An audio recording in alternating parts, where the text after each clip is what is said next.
This is one of the most glorious episodes of the Second World War. In August 1944, after 4 years of occupation, Parisians are revolting against the Germans without waiting for arrival Allied troops.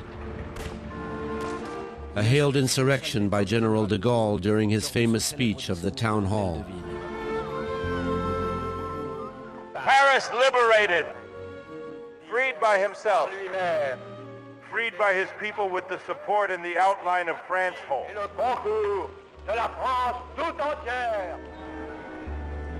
An epic engraved in our memories, where the French have the best role.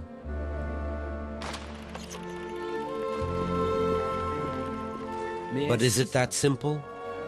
The people of Paris, did he really rebel? And was this liberation also exemplary as we would like? With new images, those of individuals, with the last direct witnesses, we want to tell you a more complex story. We didn't know if they were people who really had resisted, made the shot, or who had just started and cuff around the arm. I didn't know who to shoot. Germans, communists? There were a lot of people who needed revenge. The mistake I made was to have dated a German. But I don't regret it. If we could have cut them into pieces, the Germans would have done it. I knew what awaited us. We were going to be placed in front of a wall and executed.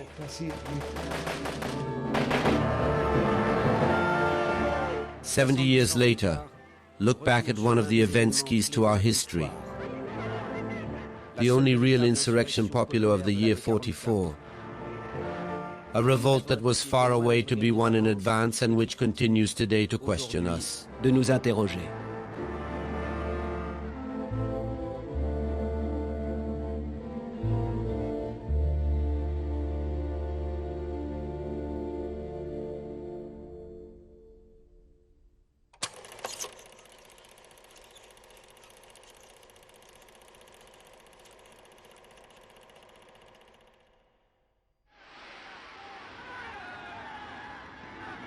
April 26, 1944. We are 4 months before the liberation of Paris, a month before disembarkation. At the town hall, Marshal Pétain is cheered by the crowd.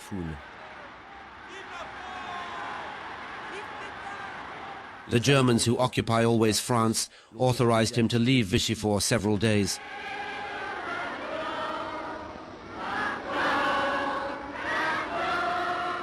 Question: who are they cheering for?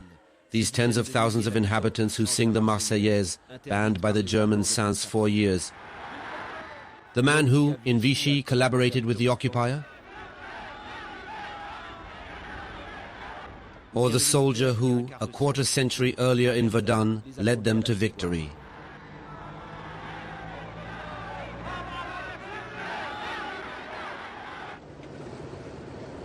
The days preceding Pétain's visit, the Allies who prepare the disembarkation bombed the infrastructure German. Barracks, railway tracks, factories, des usines. 1,000 inhabitants of the Paris region died under the bombs.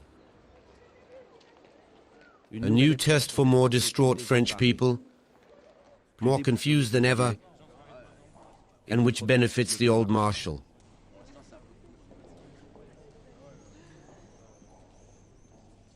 Jacqueline Lajoie, 18 years old at the time, the Americans bombed the house of his grandparents in Seine-et-Marne. They took everything, the village in a row. Flying fortress, who destroyed the entire village.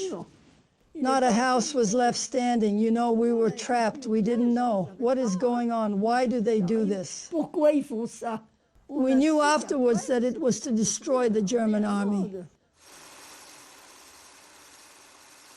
The French people trapped, caught in their contradictions, and trying to survive to this new test. In Saint-Ouen, the Péchou family films the Allied bombings. Here is little Jean-Claude in the middle of the ruins. Worrying.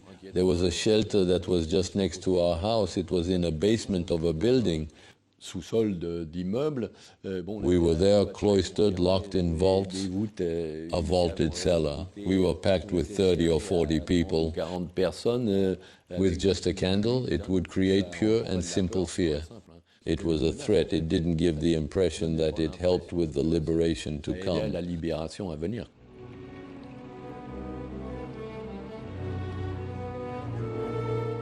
This may come as a surprise, but in the spring of '44, danger sometimes seems to come more allies than Germans. According to these amateur films turned by the soldiers, the occupants would be almost harmless. In Paris, there are around 25,000, often old or very young. Apart from a few SS units, most work in administration.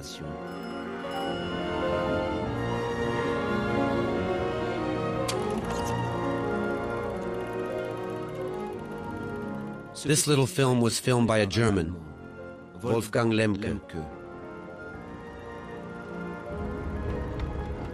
That day he traveled the capital with friends. How can we imagine that these street speaks may be soon the scene of fierce battles?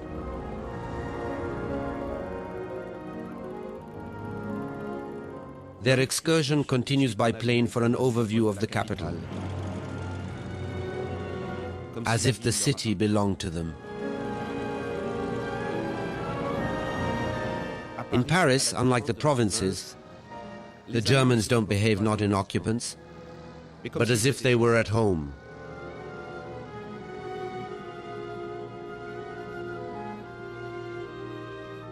They requisitioned hundreds of buildings in beautiful neighborhoods, and everywhere they feel safe.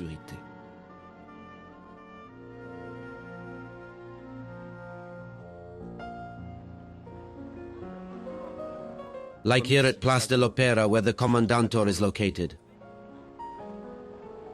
No protection, no barbed wire, no quibble. Aucune chicane. A barrier at the Meurice Hotel, where Paris's commander was stationed.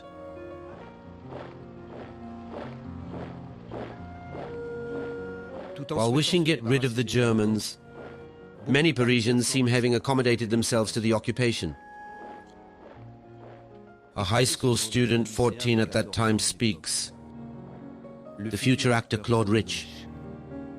At the same time, his brother is fighting in Italy against the Germans.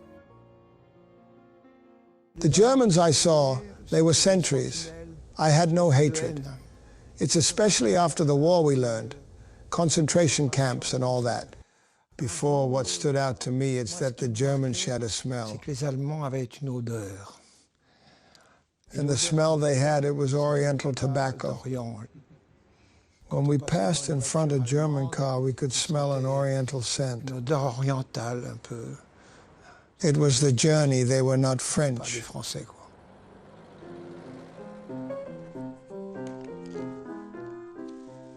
Here is one of them, Corporal Hans Albrecht. Originally from Stuttgart, he was having an affair at the time with a young French girl. Fernand de Lamar, my darling, in Paris. She worked in our barracks. In German, we called her Fernanda. But I knew it was Fernanda, Fernande. Near the Arc de Triomphe, there was a small cinema. I often went there with her. We were going to shelter in a nice place for lovers, a kind of rotunda in a square. She was one of those who thought that we Germans were the best, étions les meilleurs.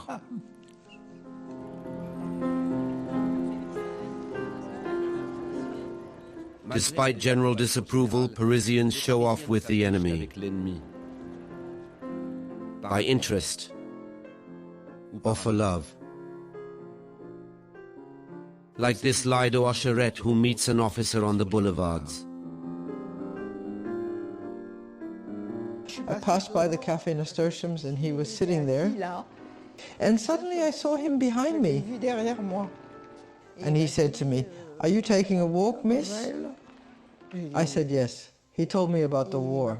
And after I asked him questions on the Germans. And it interested me. And then we saw each other again, and then I loved it. He wrote poems on trees, on nature. They were beautiful boys. He was handsome, tall, blonde, with blue eyes.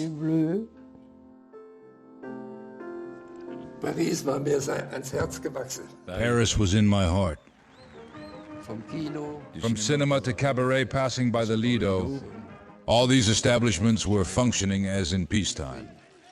For us, the question was to know what you could eat or drink there. Alcohol, women, partying. La fête.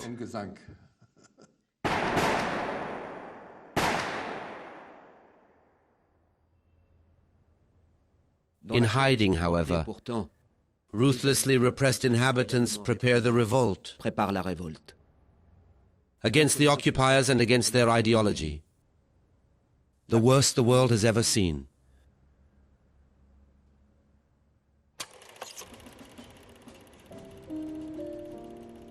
We call them FFI, the French Forces of the Interior. They belong to every one political trends, right and left. How many are there in Paris? We'll never really know. Dozens of thousands. But they have very few weapons. Among them, an activist 25-year-old communist, Cécile Roltanguy. We see her here with her baby and the pram in which she hides a machine gun. With her husband Henri Roltanguy, the head of all the FFI from the Paris region, she got involved to expel the occupant. It was fascism. We knew well that there was good people, no doubt. Sans doute. But what really struck me, they are the ones who were shot. My father was deported. We didn't know where he was. Everything was unbearable.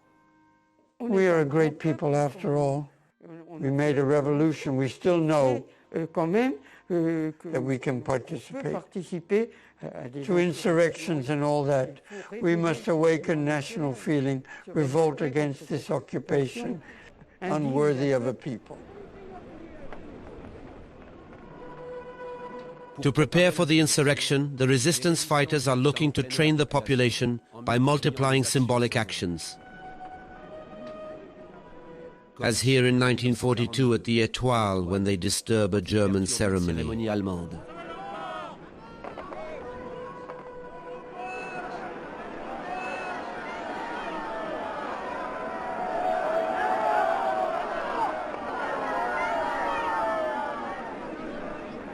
But the resistance is few, followed by Parisians.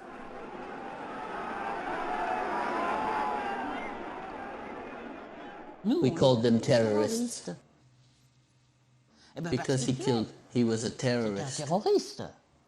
Even if he was a German, he was coming with a knife to do not make noise, then to a shift, a knife in the back, the guy fell.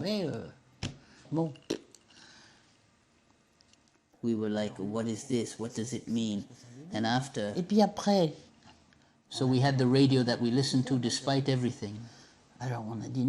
They told us, no, they are not terrorists, they are resistance fighters. We had taken on a certain passive side. What could we do? We didn't know which side deliverance would come. She would come one day, it was certain, but when? Where and by whom? We do not know.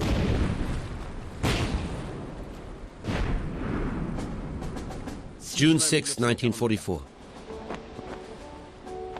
The event that changes everything. 150,000 Allied soldiers land in Normandy to free Europe from Nazism.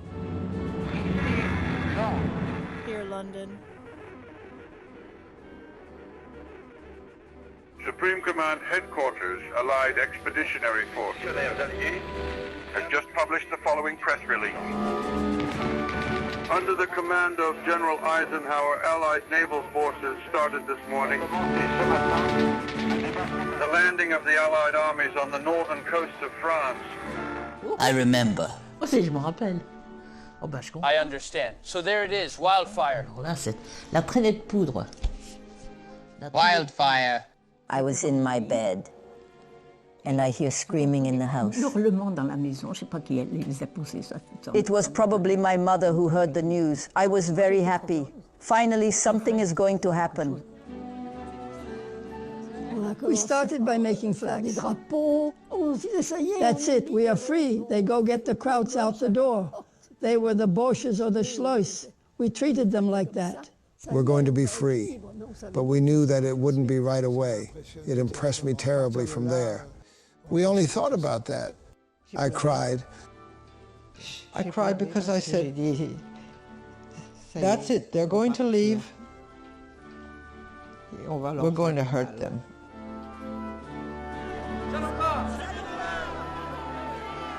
In the following days, Nazi propaganda attempts to show that the French take the side of the occupier against the Allies.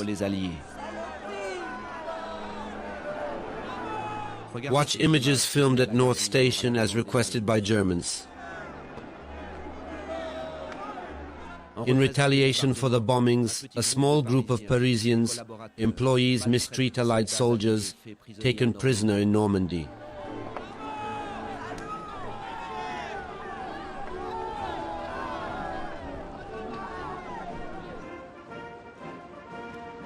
There is also this ceremony surprising at the Invalides.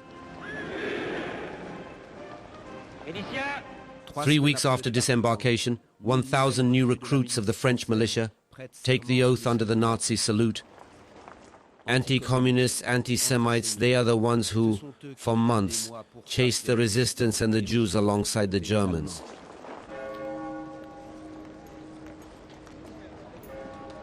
Another image the same day. At the town hall, thousands of Parisians come honor the remains of the militiaman and collaborator Philippe Henriot. We are told that we are not patriots because we accept the collaboration policy with Germany. For months, Philippe Henriot ignited the audience through his radio speeches. He has just been executed by the resistance.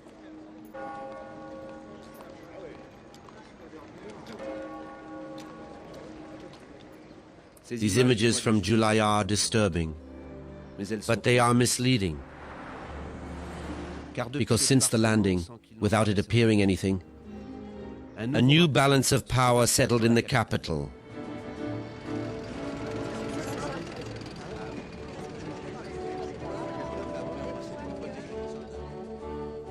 The Germans were much less arrogant. It was no longer the same thing. There was an evolution. Good for us and less good for them. We had the impression that the Germans were withdrawing, a bit like the oyster under the lemon. They returned home in the commanders, in the barracks. We saw them less. On the other hand, the Parisians invaded gladly a bit of the street. They were the ones who took the streets, let's say. A tiny but telling sign. While the shots are always punishable by death, journalists film the Germans in hidden camera.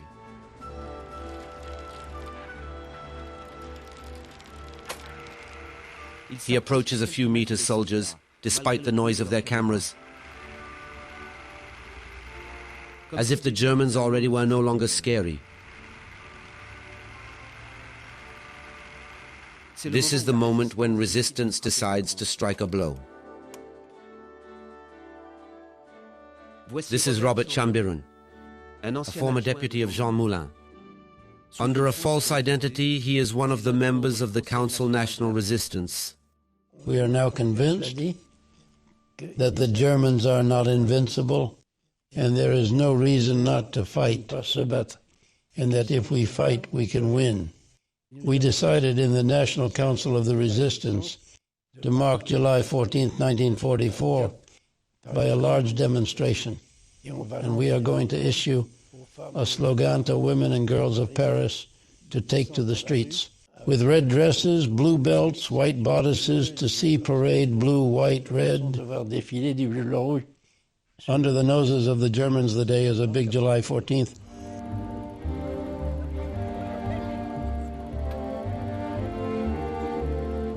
On this historic July 14th, only these few images remain discreetly shot, which show tricolor emblems sold by the nose and the beard, French police and Germans, which no longer react.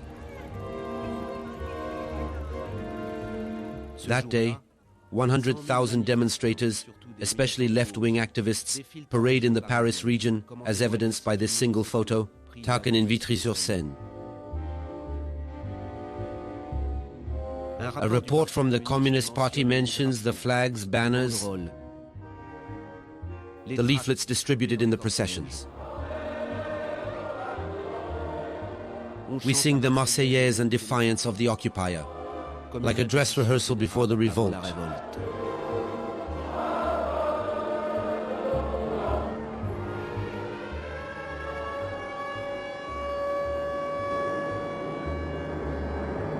In Paris, residents are starting to accept the price to pay for their release. At the end of the war, when we saw the fortresses flying come, which were always very high, very numerous, and when there was sun, we had the impression of a swarm of bees, and it was... People were going out, they didn't go to the shelters, they came, they wanted to watch them, and people shouted, bomb. Les gens criaient, bombarder, kill them. We had learned hatred and accepted war.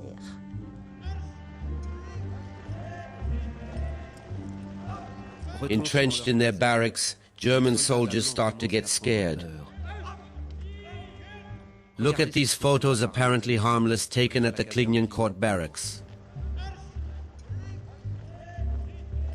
We see administrative staff thereof, the army, mostly old, receive urgently military training.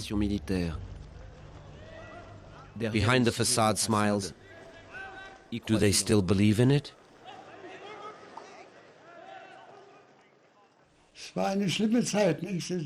It was a terrible time, this uncertainty.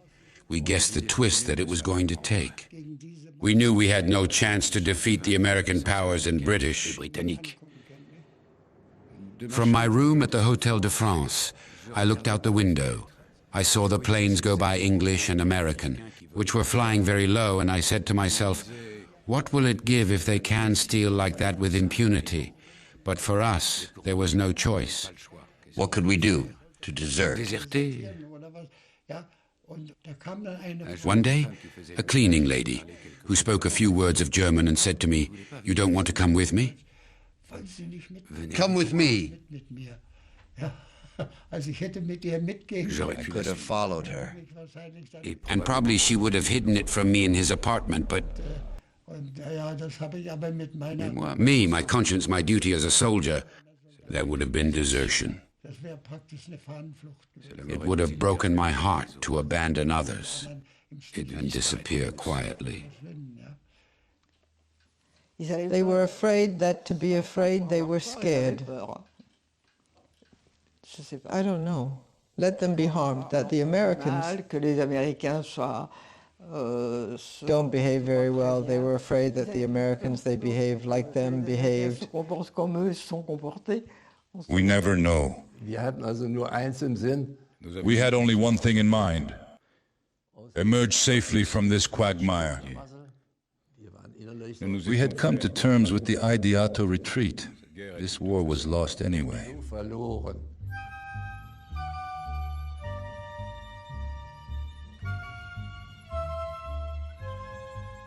What no German soldier doesn't realize yet is that most leaders of the Wehrmacht, the regular army, is prey to the same doubts.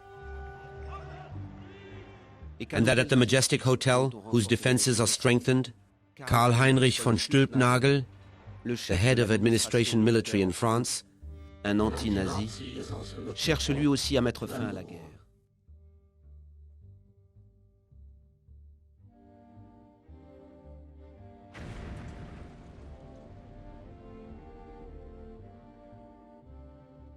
July 20th, 1944, the day that could have changed the course of history.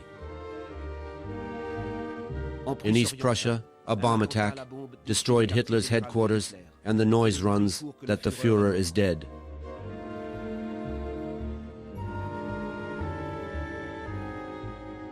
General von Stülpnagel is one of the conspirators. He summons the same evening his assistants at the Majestic Hotel with Lieutenant Scheft. Members of the General Staff were in the office. We were told, "Gentlemen, the Führer is dead." Scheft, see you immediately in Saint-Germain-en-Laye. Go cut the SS frequencies and intelligence services. They will be interned at nightfall.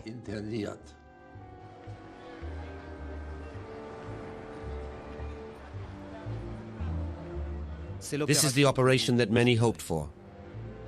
During the night, without anyone doesn't realize it, the SS of Paris are arrested and the regular army, the Wehrmacht, take the power.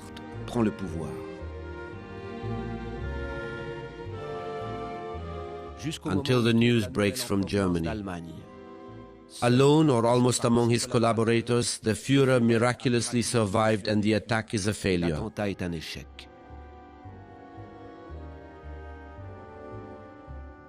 Hitler's reaction was relentless. Stülpnagel is hanged in a Berlin prison, while in Paris a general is appointed who never disobeyed orders, Dietrich von Choltitz. His mission: prepare the defense of Paris.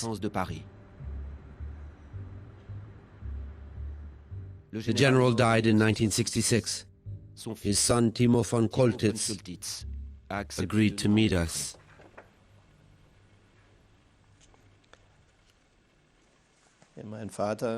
This is my father and me.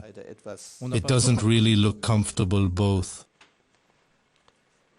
And there you see him with his soldiers, after the Battle of Rotterdam. It was in Rotterdam, in 1940, what appears the first time publicly the general, when the city is razed by the German Air Force.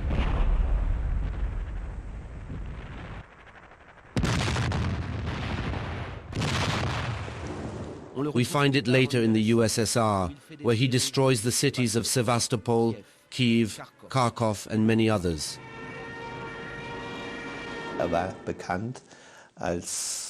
He had the reputation to be a brutal destroyer of cities. It was one of the strategies Germans used in Russia. They almost destroyed everything in their path. Every house, every barn was burned. Everything was destroyed during the retreat from Moscow. It was the scorched earth principle. My father spoke with Hitler of the defense of Paris. He knew perfectly well that he would be given the order to make it a field of ruins. There were 22,000 soldiers there, on whom he could count. This is the case of Sergeant Blach, responsible for a communications unit in the 15th arrondissement. I was a technician, and they said to themselves, "This man is talented. He will be able to take care of the explosions." So I was sent to a company of pioneers, where I was taught to handle explosives, to trigger them, etc.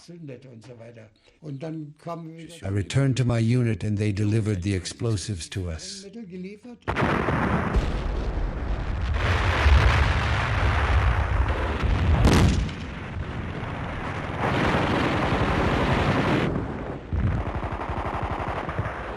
At the same time, in Normandy, the Stalingrad of the West, as the Germans will call it. Since the landing, Hitler's armies oppose Allies' fierce resistance, almost fanatic as the soldier discovers American Werner Kleeman. The Germans were fanatics. The Germans were fanatical and harsh, and death meant nothing to them. Didn't mean anything to them. The first 3 days we surrounded a group of 6 Germans, and our company commander asked them to surrender. They replied, "No." So he had to do his... So we used our flamethrower and we roasted them. They were roasted when they came out. They're the kind of fanatics that we had in front of us.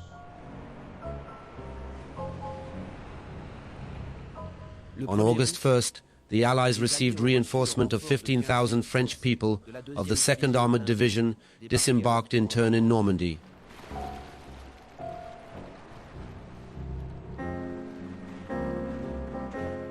From North Africa passing through England, commanded by General Leclerc, these French people have an obsession. Save Paris. We all had hope that we could, after crossing Normandy, arrive in Paris, the capital of France, and revenge. We had to go quickly. We were all aware of it, because this Paris wasn't going to jump. What the Germans were going to demolish in Paris?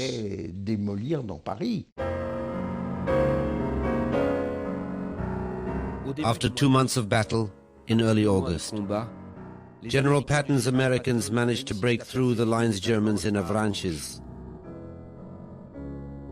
But the Allied General Staff, on which the 2nd DB depends, wants to bypass Paris by the north and the south, avoiding direct confrontation.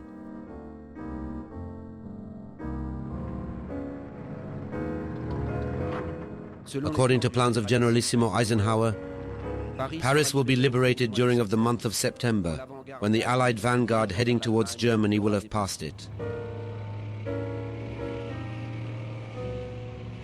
General Eisenhower and General Bradley did not want to liberate the city because they didn't want any fights from streets, from houses to houses. In the streets. City fighting is the worst kind. The street fights from a house to the other, it's the worst. We had been told. We were told that the objective was not to liberate Paris, but to kill Germans. Our dream was to win. We dreamed of winning the war, whatever the path to take to beat the Germans.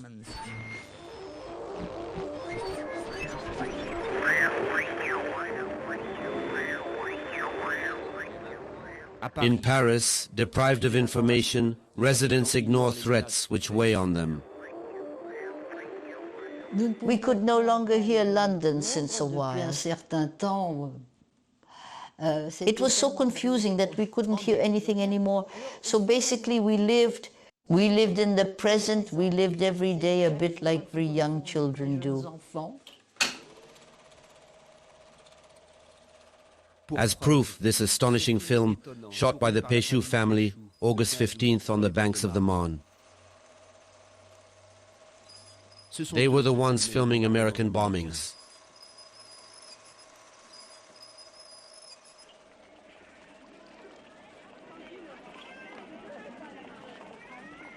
This time, while the Allies are still tens of kilometers away, the inhabitants bathe in the rivers, as if the battle was a foregone conclusion. When I see the pictures that my father filmed at the time, undoubtedly there was no worry, but rather a big release of the populations who were really 100% happy. I think they had really trust that things were going in the right direction almost irreversibly. We were still in the middle war in quotes, but the spirits had walked hard to say, that's it, we're at the end.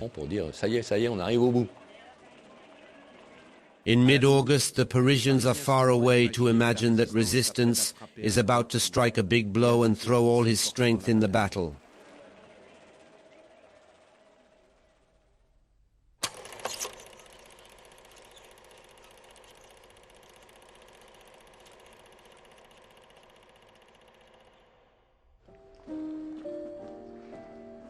For the resistance, impossible to wait no longer the Allies without doing anything. In Paris, a new phase begins, the insurrection. Like a month earlier, on July 14th, a call for sabotage and the strike is launched towards the workers. Thousands of people stop the work, but this time to fight. No more trains, no more electricity, or almost. No more police on the streets. They too are on strike. In just a few hours, life stops in the Paris region. I was still bored because I no longer had connection with Paris, but I found it normal. I understood that he was going something happen. The people had to be trained French in battle. We couldn't let the French people, apart from his own liberation.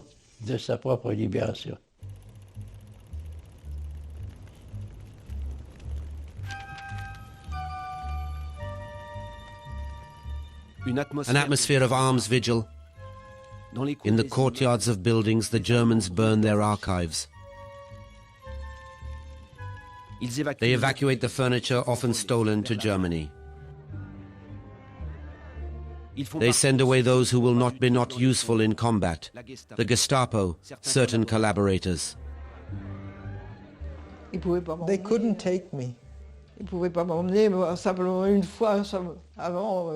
Robert had said before all this, I'll come back for you. But where were they taking me?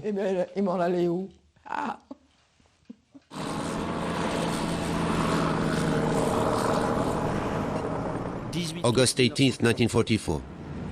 The tension is at its peak. Huge German armored convoys retreating from Normandy cross the capital from west to east.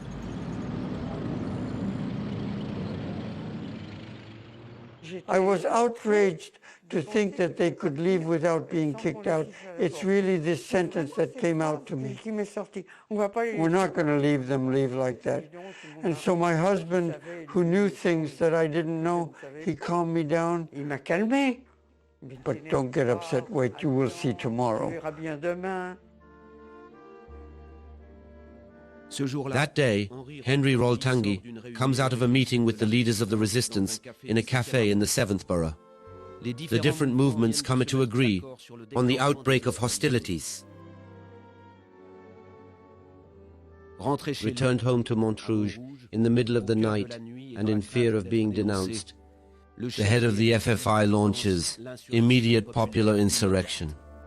My husband told me, you're going to hit me, but it was 3 a.m. I told him, in a building like this, I can't type, that makes noise. And so I hung around as much as I could to bring it until 6 a.m. Then at 6 a.m. I hit. He left with the paper, the order of August 19th, in which it is said that the insurrection will follow.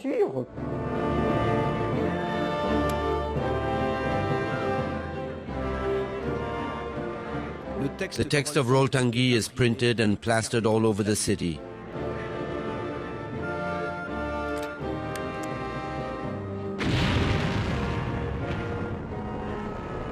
To each his own, according to the words of the time.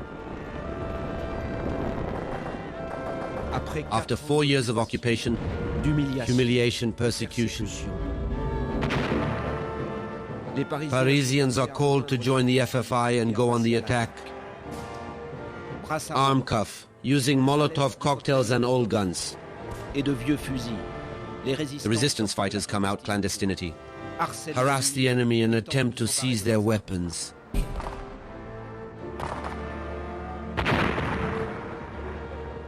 Like this young girl Anne-Marie Dalmasso, who snatches his rifle to a wounded German.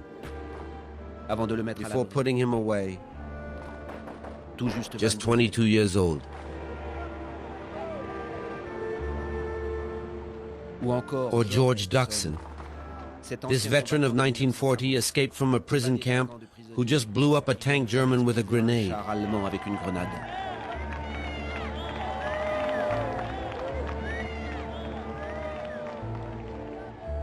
They were heroes to me.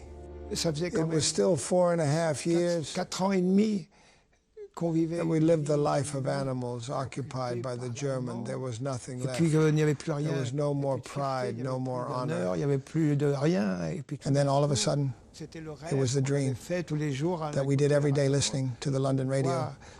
We see these people who were shooting at them in front of everybody. The heart of the battle lies here, at the police headquarters in the Ile de la Cité. 2,000 police officers who were striked since August 15th have taken over the controlled building by the Vichy authorities. A student in engineering school, whoever wants to fight, joins them. There was a huge mess in the prefecture courtyard. There were trucks, cars destroyed. There were everything and a crazy world. The Germans were passing by in trucks and they shot every time. And I had a little revolver. And I admit I started at the window with my gun and I shot.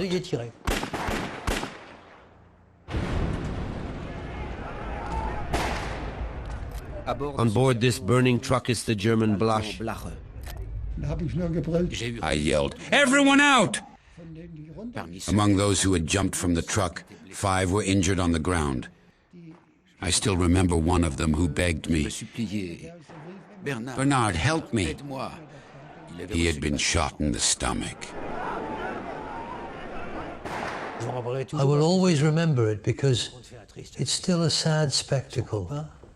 His friend who was trembling with fear, who was crying, and which showed the photo of his family. A few hundred meters away, the residents of the neighborhood observed the scene. Every time one of us was touched, the crowd roared with joy. I said, "We're going to attack them."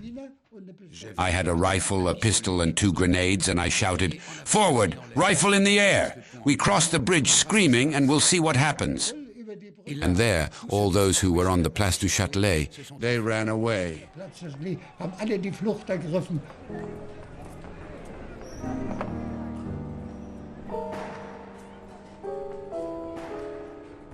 During the first hours, few residents joined the FFI.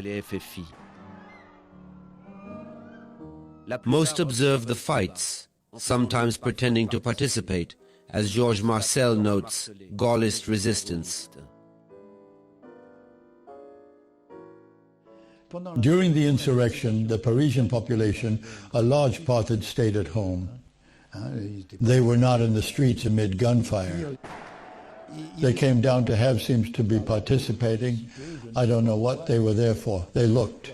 As soon as a German carrier or a sidecar or something else arrived, they were flowing back at full speed on the stairs at home. They were called sparrow scarecrows. The next day, a Gaullist group invests, one of the symbols of Paris, also controlled by Vichy, City Hall.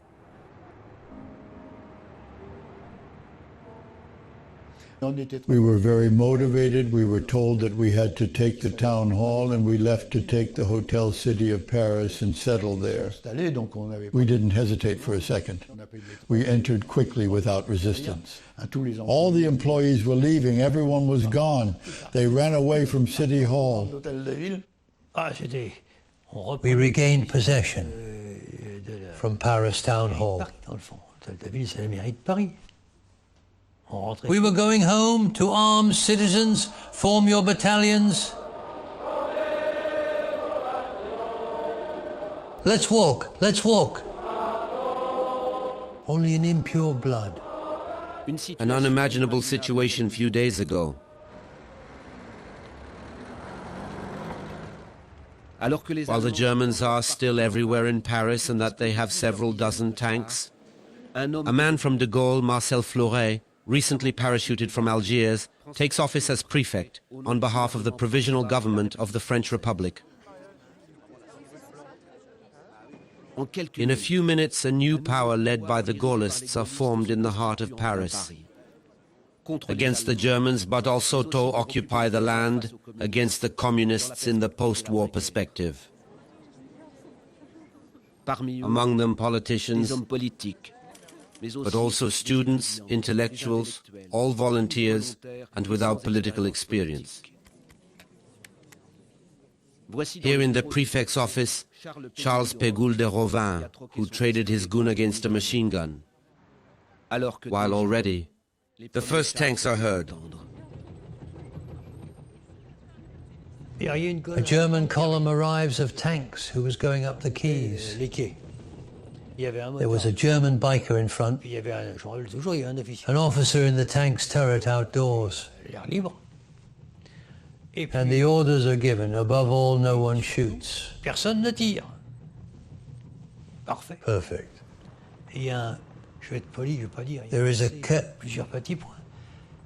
who takes his gun and pan, the biker in the air. And at that moment, the officer returns, closes the turret and cannon directed at the town hall. And as I am Catholic and a believer, I made my sign of the cross. I said, it's over, the war is over, he will screw up City Hall. He fired a cannon. It was finished. Did he receive orders, or was he in a hurry to leave because there was the whole column behind? They continued.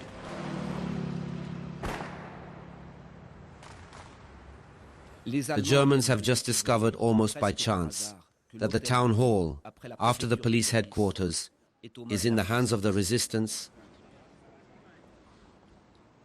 We were afraid they would enter in the town hall because the tanks could break down the door and enter the town hall, and that would have been a disaster.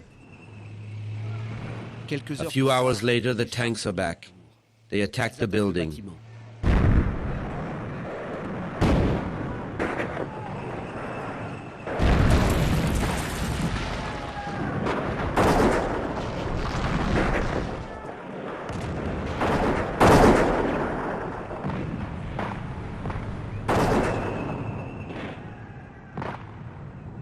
But once again, they leave the place for no apparent reason.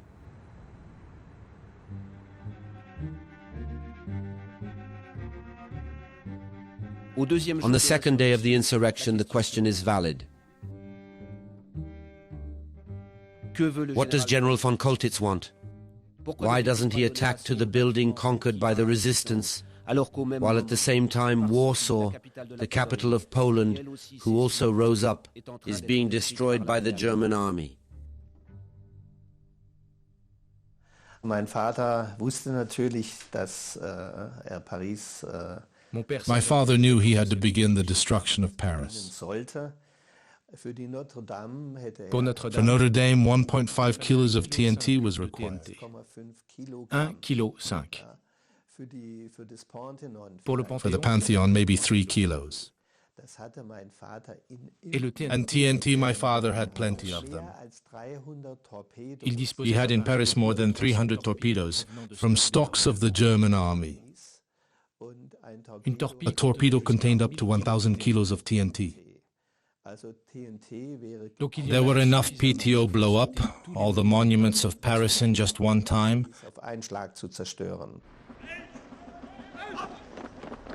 But does the general want to fight?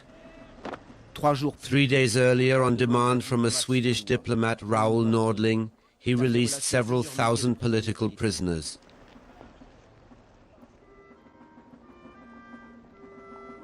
Far from destroying Paris, he seems to want to negotiate. Look at these photos at the Porte d'Orléans. Germans parley with the FFI.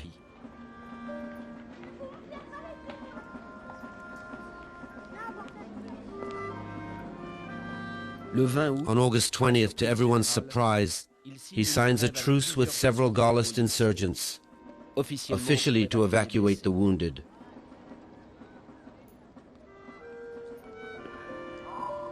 While the insurrection just beginning, Speaker Karskull for an end to the fighting. Because of the promises made by the German command not to attack public buildings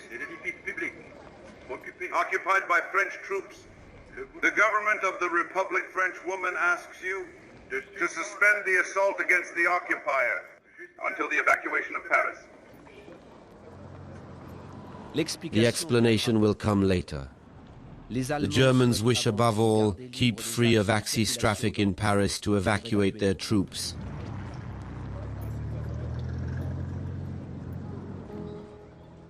Because a few days earlier, the Allies landed in Provence, and Hitler's army, caught in pincers, now backs up force to Germany to reconstitute a line of defense.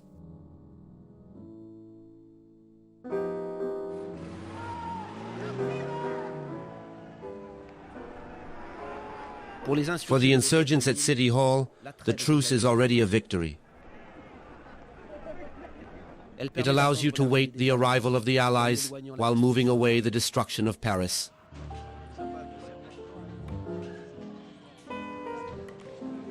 In the prefect's office, a strange atmosphere sets in. These young resistance fighters are experiencing an incredible moment in their lives. Like Roger Grenier. You had to see the prefect's office with very pretty girls who called, a friend who was at the back of the room with his radio was trying to catch some jazz. There was a certain enthusiasm. Girls, I remember, were training in the office the days when there was nothing, trained with great difficulty to make Molotov cocktails.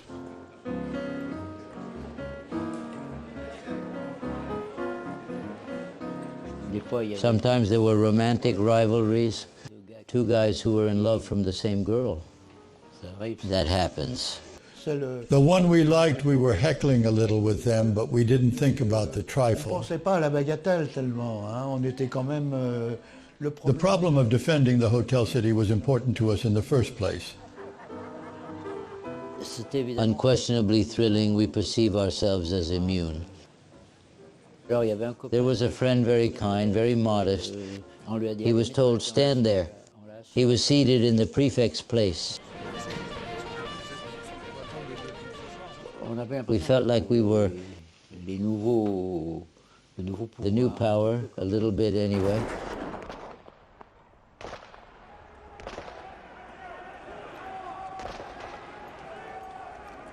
A new power which is not everyone's taste. Because if the Gaullists are present in the center of Paris, the communists took control of several neighborhoods, especially in the suburbs. And some get scared. At the time, the FFI, I didn't like them at all. I wasn't the only one. We were a little scared. In certain environments, we were a little scared. We remembered 36, where we sang the International under our windows.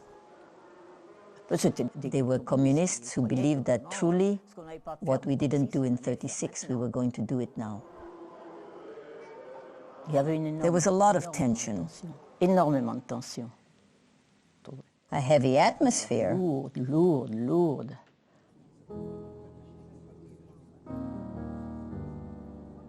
Within the resistance, too, the tension is growing. On August 21st, third day of the insurrection, the communists and the Gaullists, until now united, seem close to breaking up. For the communists, the truce is a trap of the Germans to defeat the insurrection.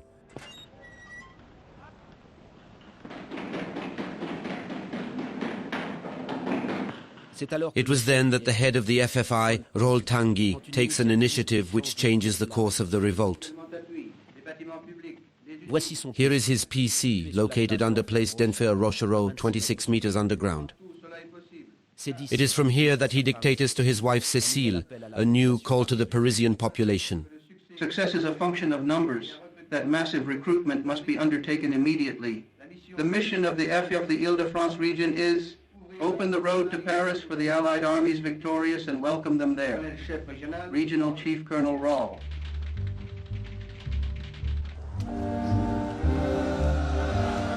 Everyone at the barricades. On the fourth day of the insurrection, Raoul Tanguy calls the inhabitants to reconnect with their revolutionary past.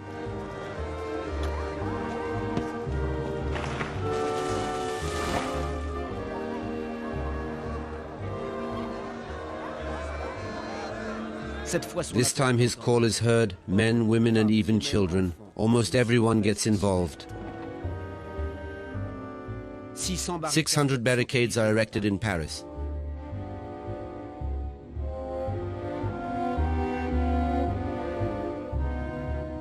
A communist resistance fighter, Edgar Morin, is on one of them in Montmartre. It was part of our unconscious collective history. We read that in our history books. We know that there are 48, 1830, all that. We read Victor Hugo, we read Les Miserables. It seemed natural to continue all this. It is obvious that we were carried by enthusiasm, a popular joy, an enormous joy. We paved the streets, we destroyed trees. We took out old mattresses, old things and old things.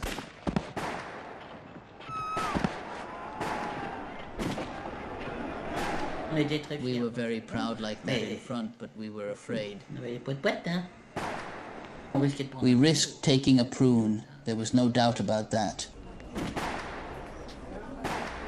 We wanted to do something. We had to participate in the liberation. We couldn't stay doing nothing, arms hanging, finally act, participate. It's doing one's duty. It was normal. It's okay to participate to a movement who will try to put outside the Germans. We had a bit of the impression for wasting our time. Without saying it, we've been waiting a long time. The rebellion resumes on Arc 22 night. We won't stop him anymore, not even General von Koltitz, who will explain later having received that day Hitler's formal order to reduce the capital in a heap of ruins, even if it means perishing himself under the rubble.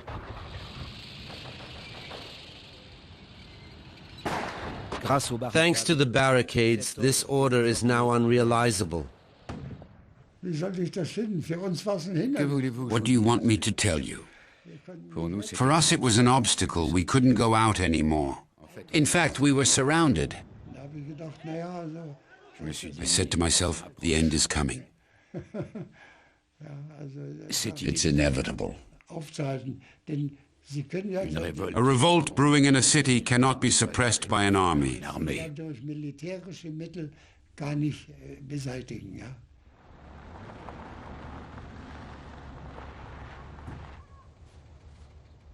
Choked? Maybe not. But it can turn into a bloodbath. In Normandy, 2 days earlier, General de Gaulle met the leader of the Allied armies, Eisenhower, by telling him of his fears that the Germans provoke carnage in Paris and that the communists take power. He even threatened to disobey the Allied staff by launching the 2nd DB itself towards the capital.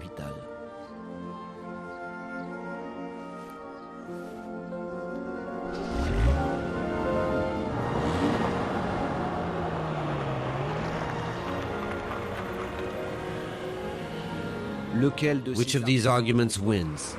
We'll never really know. But on August 22nd, General Eisenhower gives the order to the 2nd DB and the 4th Division American Infantry to rush towards Paris.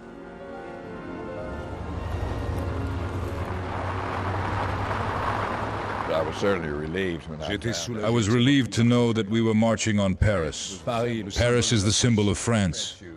The French sent us Lafayette to help us during our American Revolution. I had read a lot about Paris. Notre-Dame de Paris, the Three Musketeers.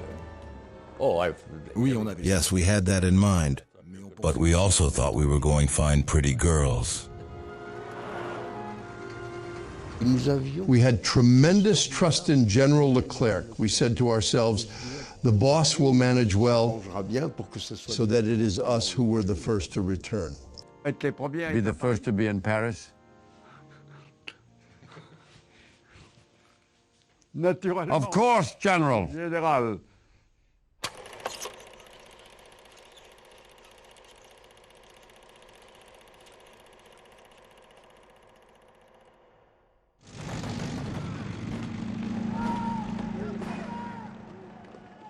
August 24th, after 2 days' rapid progress, the 2nd DB is 15 kilometers away south of Paris.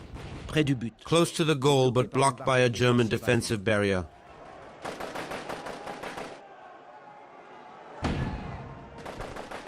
It was then that General Leclerc takes urgently the decision to launch an avant-garde towards the capital without waiting for the bulk of the troops, with the mission to get there that same evening.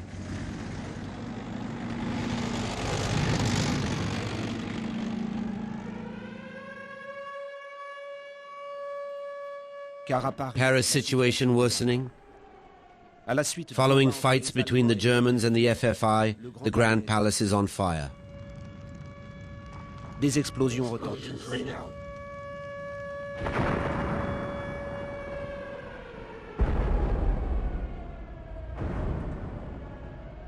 The Germans blew up several military buildings, like the telephone exchange where Bernhard Blach is located. Imagine blowing up 4 floors, what it means to work.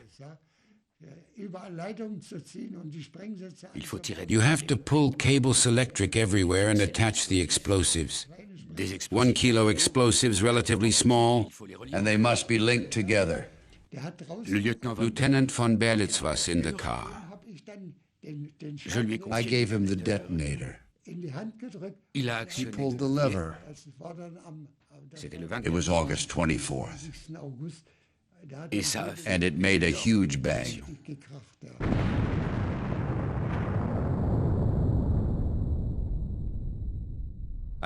As night falls, it's now the sky which blazes to the east of Paris.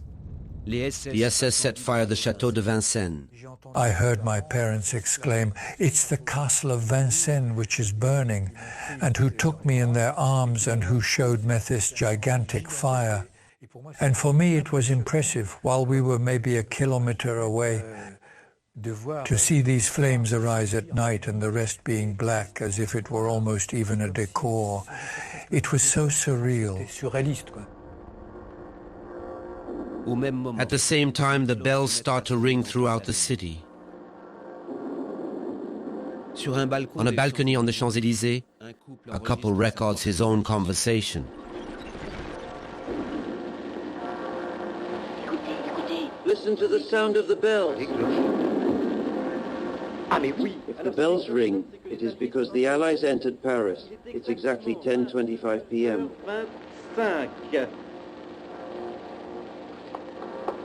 We applaud the Champs-Élysées, we applaud. So these are the bells of liberation. Be careful, it shoots. These are the bells of liberation. The Allies have crossed the gates of Paris. It's exactly 10:25 p.m. When all these bells started to scream, to chime, but really they were strong. We felt that the priests had put all their strength into it. It was an extraordinary joy. It was a joy of communion, really, without meaning. Theological, ideological of the term. It was a communion of everyone. Everyone was happy. We were all together. At the town hall, the vanguard of the 2nd DB has just arrived on the square. I was in the prefect's office. We hear screams, howls, then noise in the square.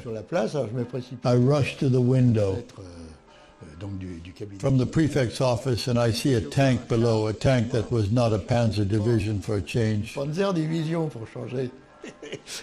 Who was a Frenchman. I say, that's it, they're coming. 3 tanks, armored cars, a few dozen men. At the request of General Leclerc, still stuck in the southern suburbs, they managed to bypass German roadblocks and to slip through the Italian gate to the heart of the capital. An emotion like rarely the French have experienced it.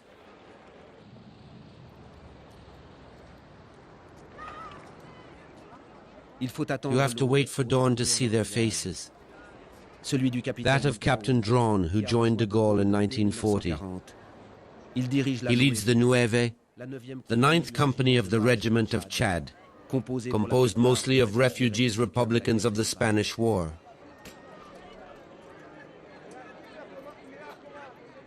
We see French tanks with guys going out who themselves are moved to tears. At that moment, we don't think that most are Spaniards. We are moved by this incredible feeling that we are freed by the fact that this place, Central Paris, she herself is free. 4 heavy years like that, who suddenly disappear.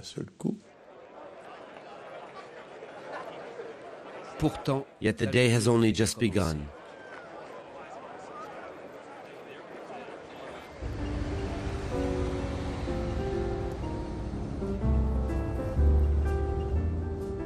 At the same time, in the southern suburbs, the arrival of the Allies. We were ordered to stop. We were told to stop because General Leclerc wanted to have the Onorto liberate Paris. And our battalion commander told them, "This is all bullshit. We are moving forward. We have no resistance before us." And so we entered despite orders. Why wait? It made sense.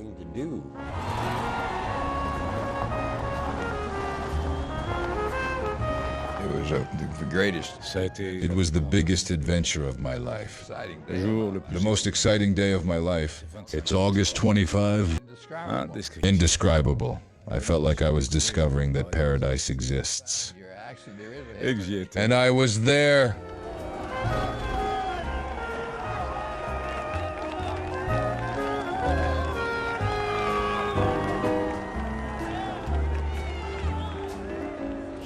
I had the torso and the head out of the turret. Out of nowhere, things abruptly erupted. German shooters who have not touched my head, thanks my God, who shot, and I said to myself, don't close your tank and don't lock yourself in it. Stay outside with your head open. Because I want to see Paris, Paris in jubilation. Delusional. There is no other.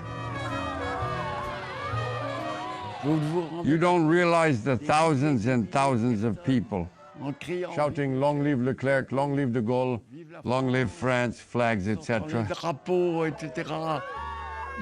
Imagine the crowds in the streets. As for the victory of France, at the time of the World Cup. We were totally overwhelmed.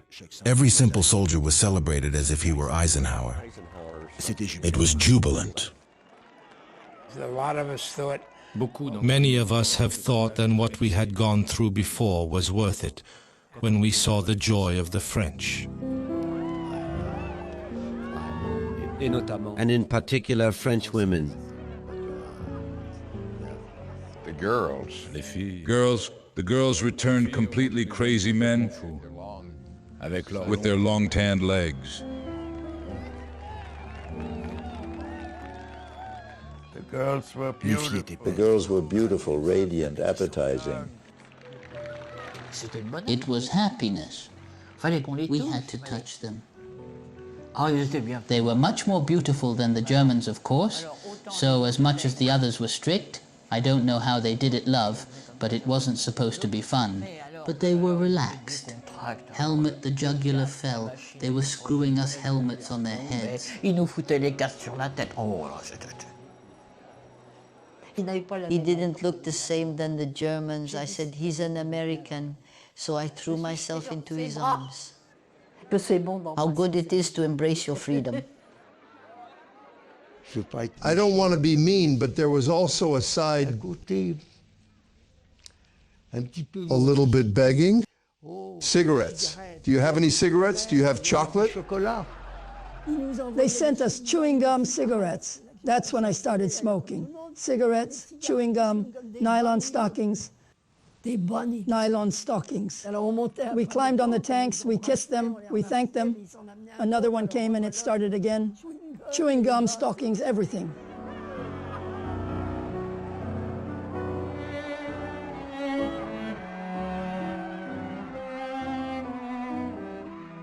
Is this euphoria premature?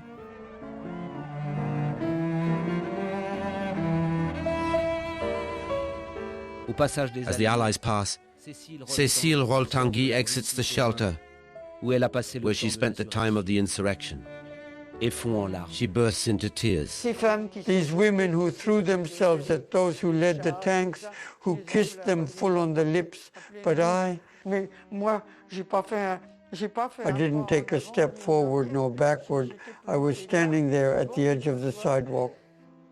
The emotion, but the memory of ours. To think of all those that I had known, some of whom had been shot for other deportees. I had my father. We didn't know not what he had become. I was told he was dead. It wasn't possible for me to be the great joy of all Parisians. I feel the same emotion then at the time. No doubt it stayed with me. That's it.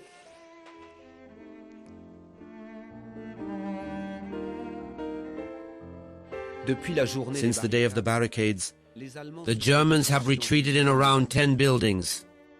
On the morning of August 25th, while the Allies progress towards the city center, a long day of fighting begins.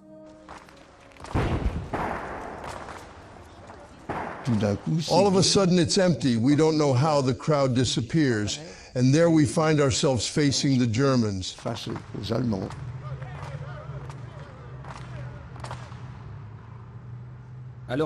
While the Americans secure the east of the city, almost without fighting, the second DB, supported by the FFI, receives the mission of reducing German positions.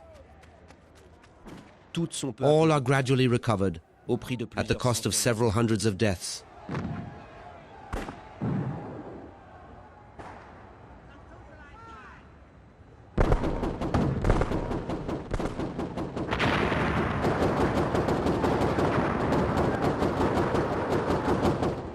It's violent, it's hard, and it's brief.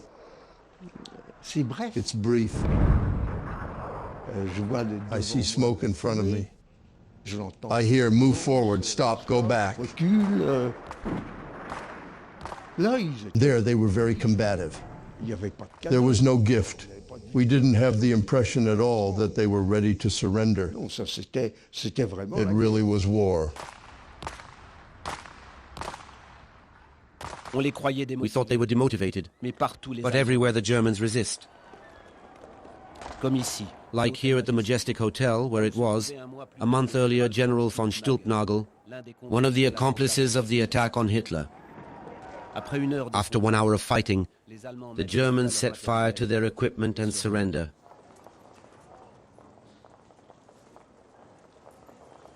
But a few minutes later, under the Arc de Triomphe, one of them does not hesitate to attack Commander Mirambeau, one of the figures from the 2nd DB. There were German prisoners who were next to it, who were under the Arc de Triomphe with us. And at that moment, there is a German officer who left Grenada and who threw it on us. Mirambeau fell to the ground very seriously injured, transported to hospital. So you see, there were still Germans, then certainly Nazis, fanaticized people. The French do not have to take Paris and must not win. It's us who will stay the bosses of France, and who will be the masters of France.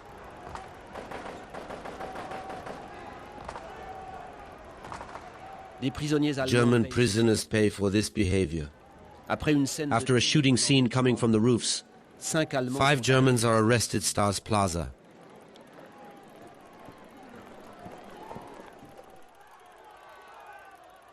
Here they are, hands in the air, disarmed by a French soldier, and deprived of their shoes to prevent them from fleeing. But the crowd, exasperated, demands their death.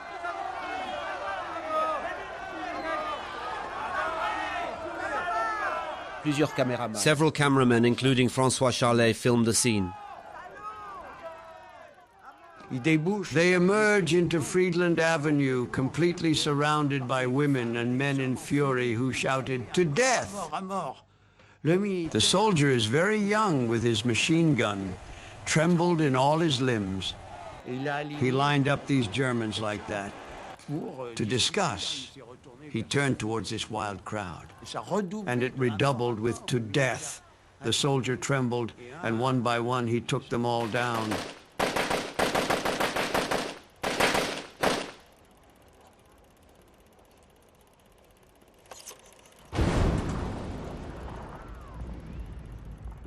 At the same time at the military school, another slip-up.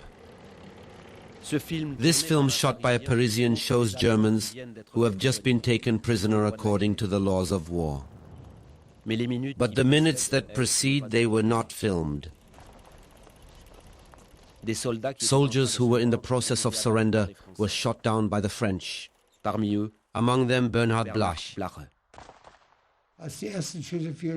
When the first gunshots broke out, I threw myself to the ground. I didn't have any weapons on me. And I played dead.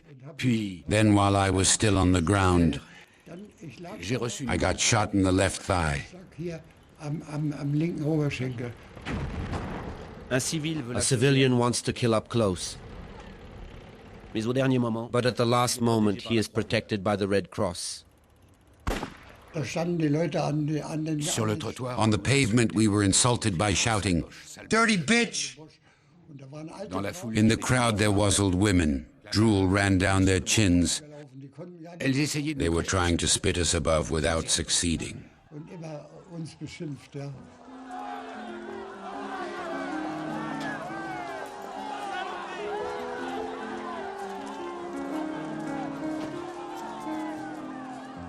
After the euphoria of the morning, time for revenge against the Germans and against their French collaborators, those who helped them to appropriate the capital for 4 years.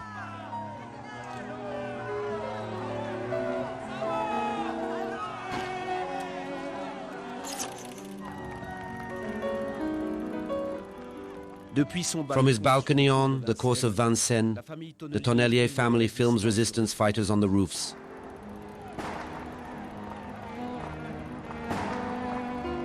When suddenly a shootout breaks out, their apartment is affected by the shots.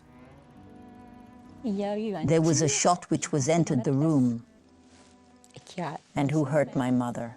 We made him a tourniquet, we took it down, we had to do something, and that's where going down from the stairs, a certain gentleman, a certain FFI said to him, "Mow her, take her away, it's a collaboration." For what? Why this hatred?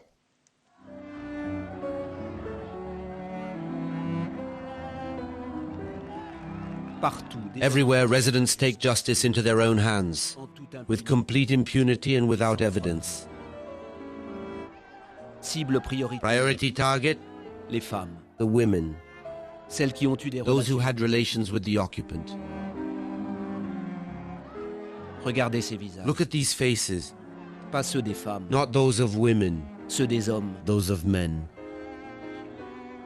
How to explain such rage?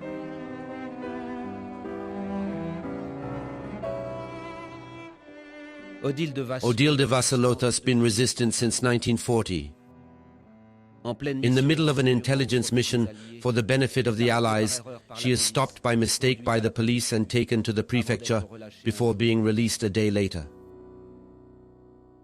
A guy came, he spat in the ground in front of me. "You fucking guy!" I had the impression that we were going to take me and shoot me in a corner. I was made to return painfully in a cell where there was already 16 people sitting on the ground with your back to the wall, supporting yourself.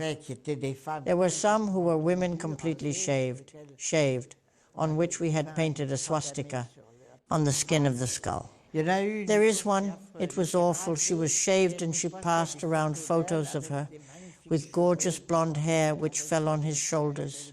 She had the photos, I do not know why. That day, Henriette Griset is arrested in her apartment by an FFI friend whose advances she had refused. There was a pack of shrews The collaborator. So they took me to Montreuil Town Hall. And then this idiot, not much, but he got me when he even cut my hair a little bit there and a little bit there. I think it was jealousy.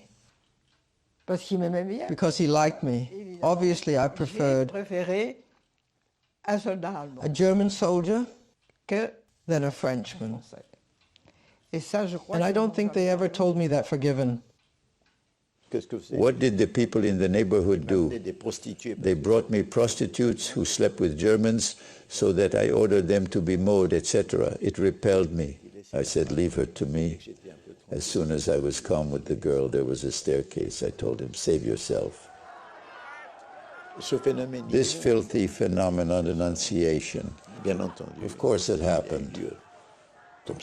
Everything seemed absolutely shabby, scary. I saw faces, bloody guys. I saw that they were beaten, maybe tortured, and that really repelled me. There were assassinations. There was a whole monstrous part, but that we concealed, or rather we considered ourselves like phenomena secondary, as we don't make omelettes without breaking eggs. These are the excesses that happen at one point where a society is deprived of law. At that time, as well, generous forces. Only nefarious forces manifest themselves. Settling of scores on one side, war crimes and crimes against the humanity of the other. Until August 25th, the Nazis, notably the SS, commit their atrocities. 11 prisoners shot dead in Romainville. Several dozen hostages tortured and murdered at the Château de Vincennes. 35 resistance fighters fell into a trap and shot in the Bois de Boulogne. 6 resistance fighters executed in the Luxembourg Gardens. Here in Oissery, east of Paris. The SS locked him in a barn, dozens of resistance fighters injured and set it on fire, as in Oradour 2 months earlier.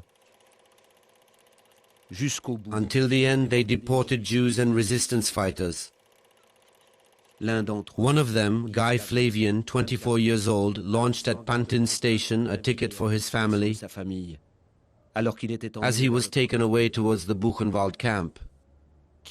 Left friends today for unknown destination. Thank you, food package. The week went well and morale is good.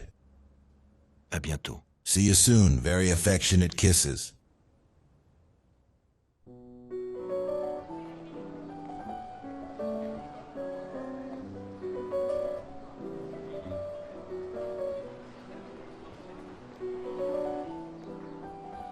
A surprise, though, and sighs. After a week of insurrection, Paris is not destroyed. This is General von Koltitz, the terrible destroyer of cities, much more hesitant and even tacking as expected. He went to the 2nd DB, and it is transferred at Montparnasse station. It wasn't the German officer. Very rigid and very proud guy. That we are used to see in pictures. He was a little chubby guy. Paunchy, scared out of his wits. He looked a little haggard, very defeated.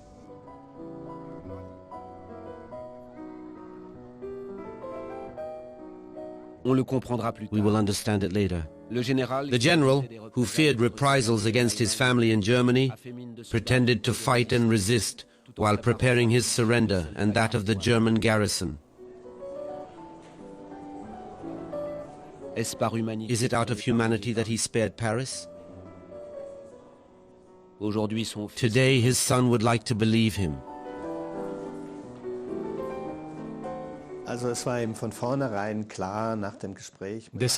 From his meeting with Adolf Hitler, he knew he would not destroy never Paris. He loved Paris. Already in 1932, he had carried out his honeymoon in Paris with my mother. And for him, at the end of the war, there was no reason to take responsibility to burn a city of such world renown. For him, it was absolutely unthinkable. What would have been the point of razing Paris, the most beautiful city in the world? And if, more simply, as we approached from the end of the war, the general had feared passing court-martialed and being shot by the Allies?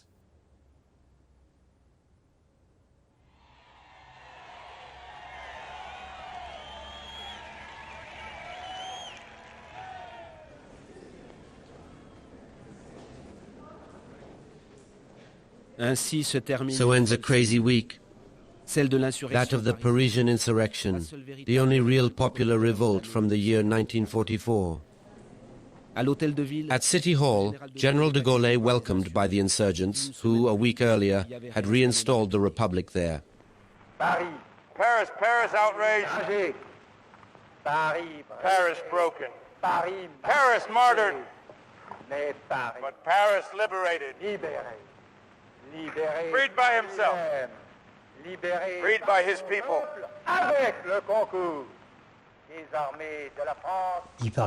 He spoke well because he had not planned. Note then, when he spoke, it was the man who spoke with his heart, and it's wonderful. He was very good in his role. That is to say, of France which fights. That is to say, from France alone. Of the real France, of eternal France. Éternel.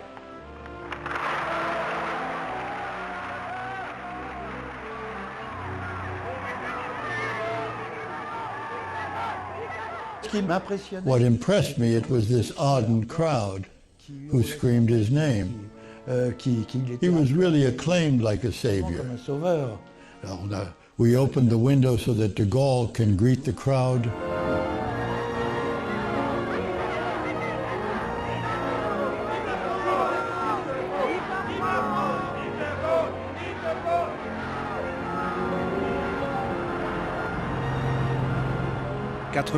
Four months after Pétain's visit, Parisians cheered de Gaulle.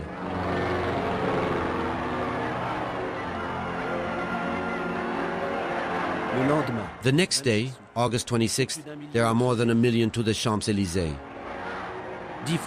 10 times more numerous as for the Marshal. Question: are these the same crowd? Probably not, estimates today most historians.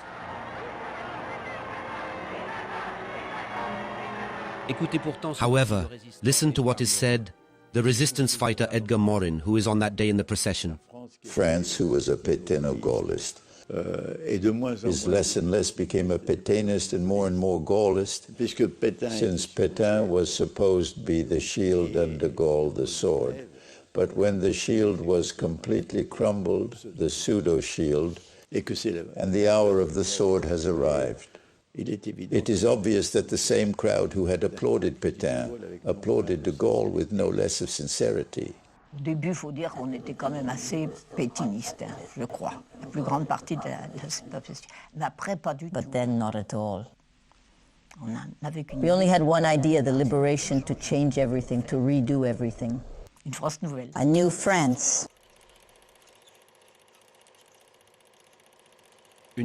A France that is becoming itself again and can finally turn to the future. How it feels that day, this 14-year-old teenager, Gerard Warder. It was another city in reality. Another city, another atmosphere. We can almost say that the population had changed too.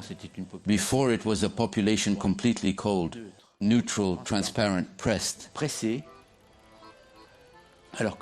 While there we see people which are beginning to open, to demonstrate, to show kindness.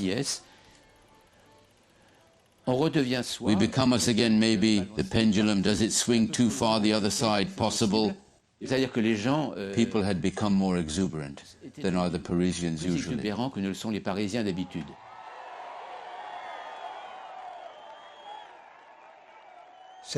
That was the beginning. The beginning of life. We had the impression that all of a sudden the liberation was a signal that it was necessary. Decide to do something. We were 15, 16 years old. Life was about to begin. What are we going to do later?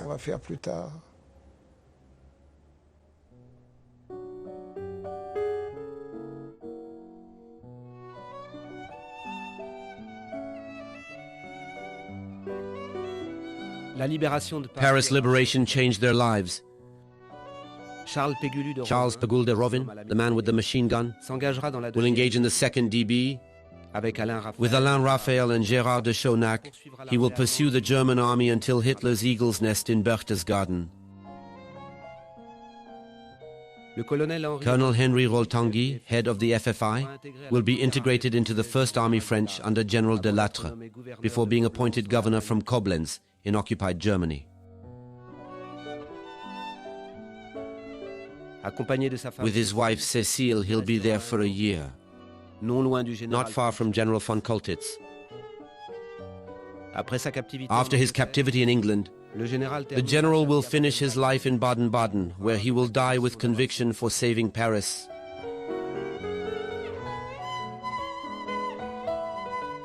Became a banker, then an actor, Claude Rich will play the role of General Leclerc in the film Is Paris Burning? Edgar Morin will move away of the Communist Party before becoming a sociologist world famous. The writer Roger Grenier will be one pillars of Gallimard editions. As for the anonymous ones, they resume the course of their lives. Georges Marcellet will become an actor, then engineer, then business manager. Like his fourth-grade classmates' infantry division, the American Jack Port will return regularly to France to commemorate the landing and the liberation of Paris. He will receive the Legion of Honor. Les vaincus, eux, tentent de rebâtir leur vie sur les décombres. Bernhard Blach, the bomber, will be police commissioner. Friedrich Scheft, one of those who participated in the attack on Hitler, will create a fashion store in Göttingen. Hans Albrecht, Fernandez' lover, will be a teacher.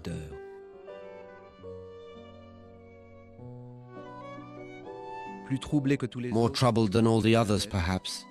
Henriette Griset, the young usherette of the Lido who loved the Germans, will date an American at the Liberation, then will marry a Frenchman in the 50s.